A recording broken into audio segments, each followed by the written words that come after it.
Bonjour, aujourd'hui nous allons voir comment comparer des nombres.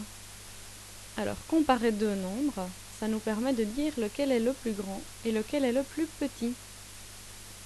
Nous utilisons des signes appelés des symboles pour indiquer quel est le plus grand, quel est le plus petit, ou si éventuellement ce sont des nombres qui sont égaux. Alors, pour indiquer qu'un nombre est plus petit qu'un autre, on utilise ce symbole blanc qui montre que l'ouverture est mise du côté du plus grand. On dit donc que ce nombre-ci est plus petit que celui-là. Pour indiquer que deux nombres sont égaux, nous utilisons ce symbole-ci, égal, pour indiquer que ces deux nombres-là ont la même taille. On dit donc que ce nombre-là est égal à celui-là. Enfin, pour dire qu'un nombre est plus grand qu'un autre, on utilise le symbole blanc qui indique donc que ce nombre-là est plus grand que celui-là. Et donc l'ouverture se fait du côté du plus grand. On dit donc ce nombre-ci est plus grand que celui-là.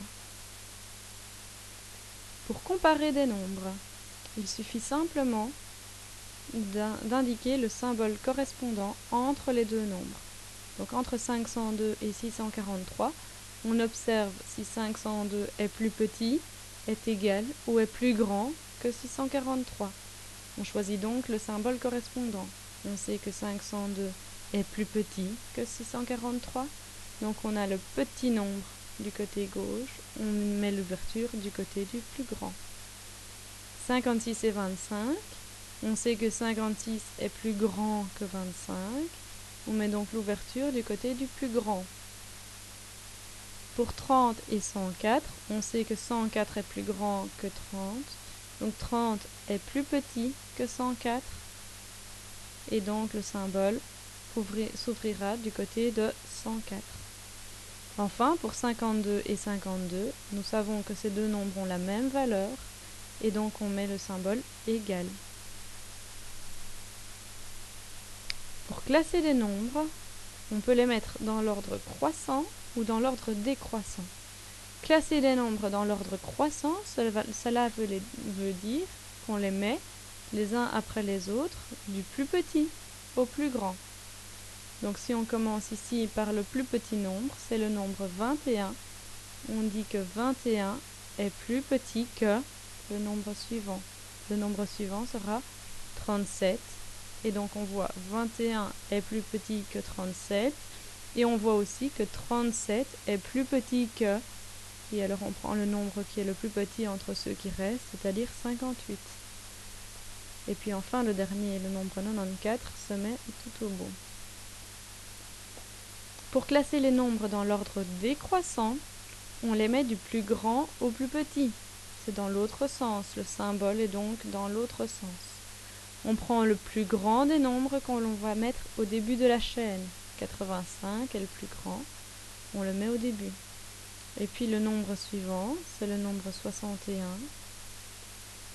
Ensuite 49. Et enfin 34. On peut donc lire que 85 est plus grand que 61, qui est plus grand que 49, et 49 est plus grand que 34. Quand je regarde cette chaîne-ci, j'observe que le 34 est le plus petit des nombres, et 85 est le plus grand.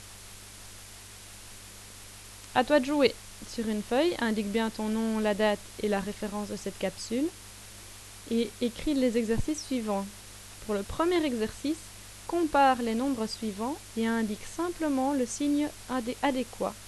Entre 30 et 67, tu dois indiquer le symbole adéquat. Fais de même pour les autres du haut. Pour l'exercice 2, on te demande de classer les nombres suivants dans l'ordre croissant.